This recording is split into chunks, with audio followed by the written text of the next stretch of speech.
განმეორებთ გამოშვებას პოლიტიკური პარტიებისთვის შემოწირულობის სახით გადარიცხულ თანხებთან დაკავშირებით კონტროლის პალატა ფინანსურ მონიტორინგს განაგრძობს უწყებაში. დღეს პარტია თავისუფალი საქართველოს წევრი კახეთის რაიონული ორგანიზაციის თავმჯდომარე გიორგი მოსიაშვილი და მისი ადვოკატი მივიდნენ.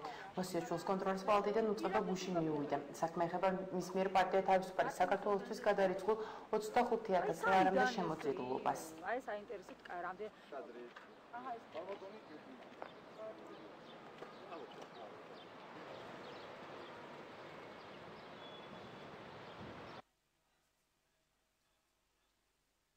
ეს არის ჩემი პარტია, მე ვარ ამ პარტიის დამფუძნებელი. მე ვარ ერთ-ერთი იმათგანი, რამოდენიმე ადამიანის შორის, ვინც დააფუძნა. მე ვარ სარევიზიო საბჭოს თავმჯდომარე, მე ვარ რეგიონის ხელმძღვანელი, კახეთის რეგიონის ხელმძღვანელი და მე ვარ მაჟორიტარობის კანდიდატი თელავში. ხა როგორ გონიათ, არ ვიცი, სააკაშვილი ჩვენ ფულს არ უძებს, ხო?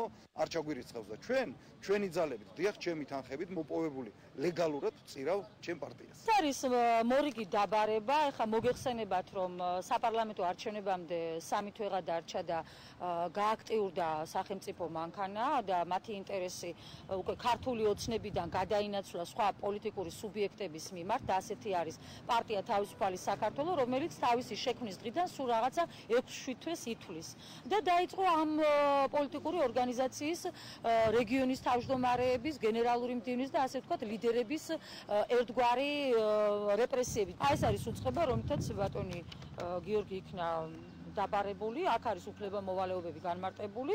დანარჩენი თუ რაიმე შეკითხვები ექნება დამატებით, ჩვენ ყველა კითხვაზე პასუხს გავცემ.